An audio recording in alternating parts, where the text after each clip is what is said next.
Hey, welcome on in, guys. Tobin here with you. Hope everybody's doing fantastic out there.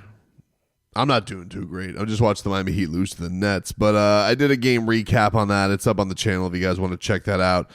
The other thing that happened today, I got on this morning on this channel, and then, I talked about Jimmy Butler's press conference last night. Little did I know that the dirt sheets were coming out. All the dirty laundry was going to get aired out between both sides.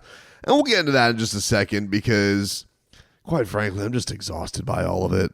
I was annoyed because we read it as it was coming on the air, and I was like, this is not the greatest. I mean, we're still slinging mud at one another. But there was actually something that came out that was pretty interesting with this story, and it had to do with the ESPN back and forth because they did a whole deep dive, right? Like The Athletic came out with this piece today that was about the breakup, and it had some pretty salacious details in there and some pretty big bombs in there as far as like details on meetings. Riley was crying, Jimmy Butler's plan to get up and out of there, and all their thoughts about the Heat, trying to sabotage him to get him more suspended and play things on his own dime. That's all cool.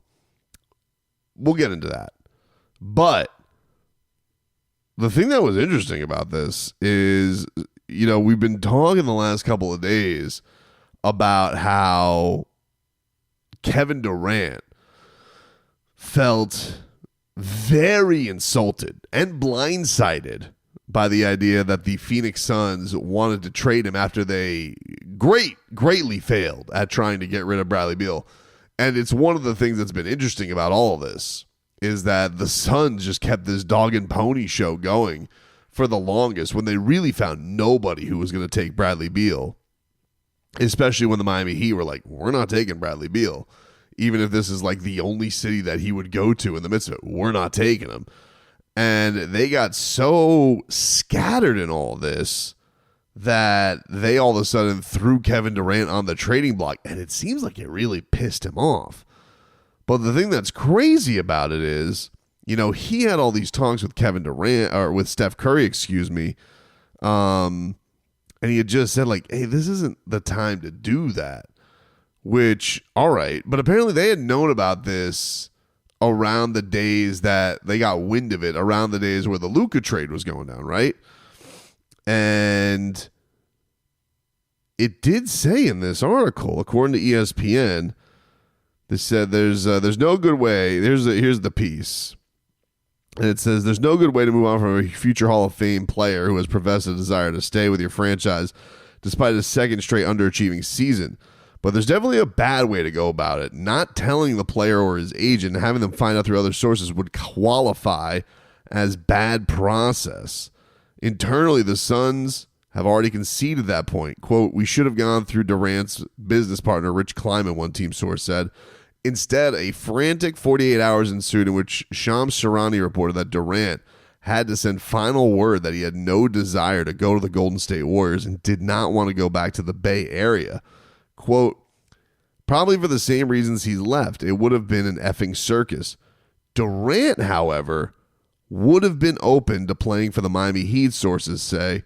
So Miami debated about cutting the Warriors out and dealing Butler to Phoenix for Durant.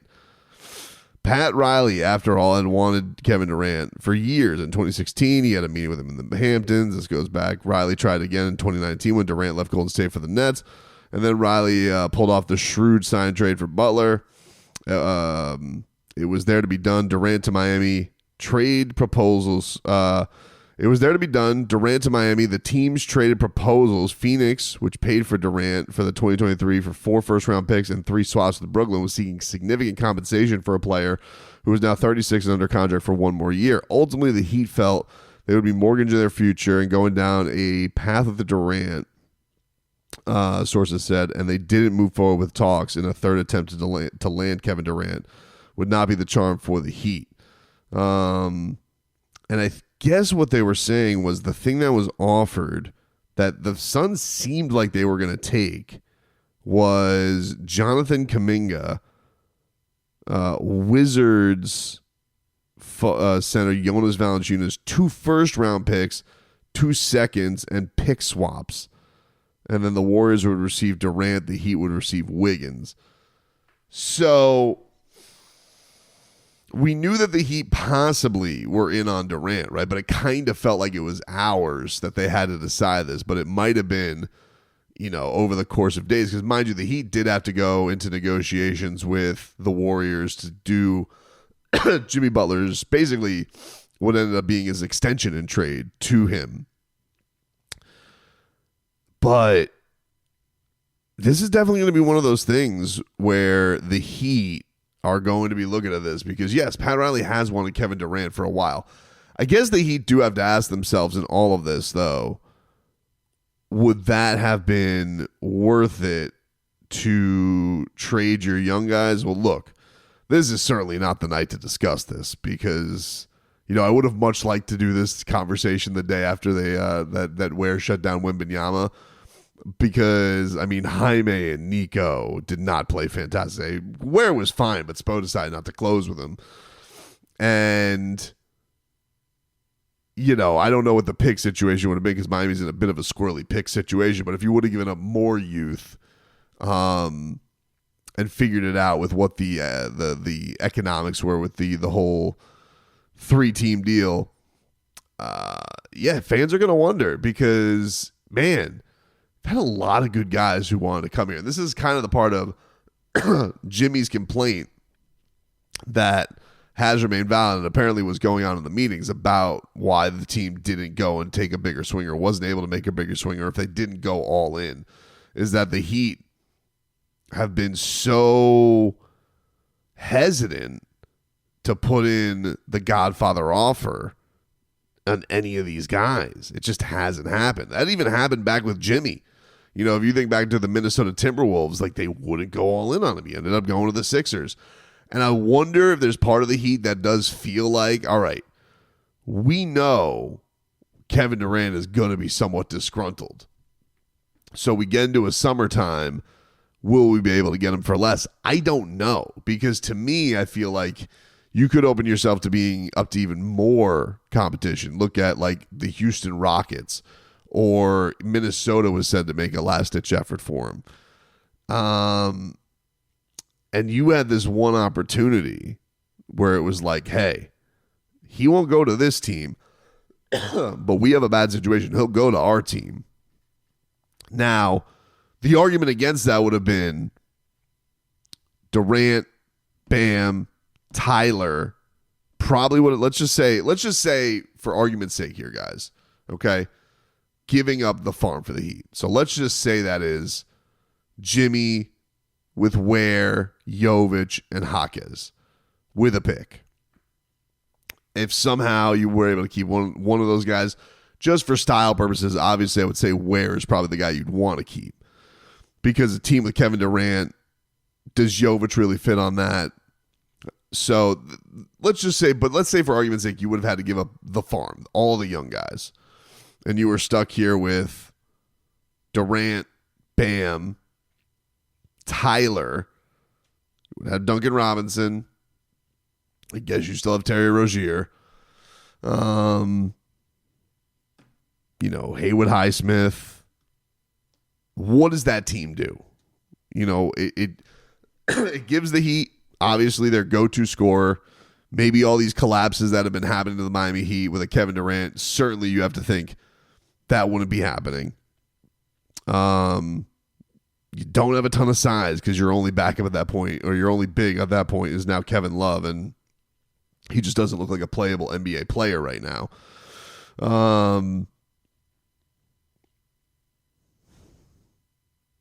But obviously you would have juiced up the fan base a little bit. You would have juiced up the fan base where like, hey, we're losing Jimmy, but we're getting Kevin Durant.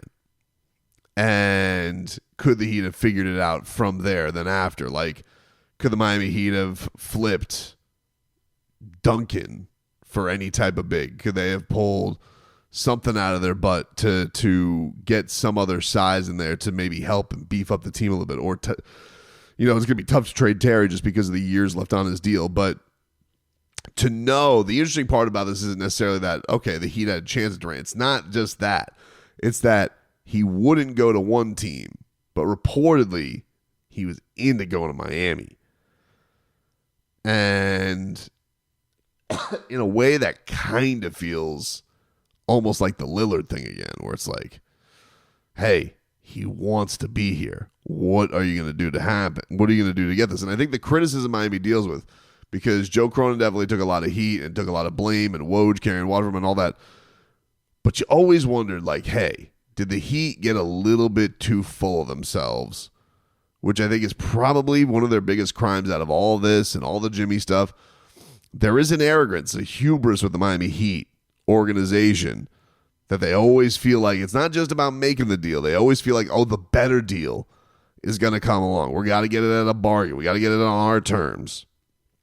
And you've now had these summers with Dame and now KD, your OG Orca that you were looking after. And you learn, yeah, well, he's pissed. He doesn't want to go to Golden State. He's not thrilled Phoenix has him in the deal. But he'd be into. And I guess the word was that the Heat only offered Butler and J. Rich. That's what Sham said today. I'm sure that there had to be at least a pick thrown in there as well. But they weren't willing to give up the farm for Kevin Durant. And this is the interesting thing with that. Because, yes, you know he's 36. When is he going to be 37? Kevin Durant's birthday. Turns 37... Okay, before next season. So you would have, so every year right before the year starts, he turns. So you would have had Kevin Durant at 37, which you didn't want to pay Jimmy Butler. You're going to have to give Kevin Durant a new contract. But obviously, you don't have the diva-ness from, I guess, just the off-the-court stuff. People say that he's very approachable off the court, that he's obviously gets sensitive on Twitter and whatnot. God, it was funny what he said to Kendrick Perkins on the on Twitter about being the leader of the OKC Thunder. But yeah, this is one of these things where I'm like, yeah, I read it, and then I'm like reflecting on it, and I'm just like, it probably wasn't the most prudent thing to do for their future, and you might be East Coast Suns with that. But God, that would have been a fun response to all of this. All of this, all this back and forth that's been going on with the articles and all that type of stuff. If the Miami Heat were to, even the Heat coming out of it with Kevin Durant would have been an interesting, it just would have been such an interesting turn to all of the drama. Because right now they're sitting here and they're like, they're in their safe little Heat culture bubble. And they got young guys who I love. Like, I don't want to trade Nikola Jovic. I love Nico. I really enjoy watching Kalel Ware. Jaime, I'm hopeful that he's going to bounce back. He's probably the most expendable out of those young guys right now. But it's almost like there's no swings anymore. Like, it always just feels, right now, it feels like, all right, sometimes when you got to catch the Orca, you got to go through some rough waters. You got to weather some storms. And it just feels like the Heat only want to do that when there's calm seas right now. And yeah, I understand tumultuously they've been through a lot behind the scenes. So maybe they just felt like they weren't bringing Durant into like the best situation. But he's got a little bit of a knowledge of Bam. He's played with him in the Olympics. I think him and Tyler had a bit of a, I don't know if I want to call it a friendship, but I think they had like a mutual respect coming into the league. He was talking to Boy Wonder a little bit. And I don't know. You would have liked to see what that is, because from a Suns standpoint, you have the Booker area of it with Tyler Hero filled out, but they don't have a guy like Bam next to him. It's an interesting what if, man. It's an interesting what if, especially with an Eastern Conference that's so weird right now, and the Heat are just like in this malaise of 6-7, and that's probably at the lowest they're going to get is 8, with the way that the Hawks are injured, and sheesh, they just lost to the Bulls. Maybe the Sixers come along, but they're also just 2 games out of the 5 seed, 4 out of the 4.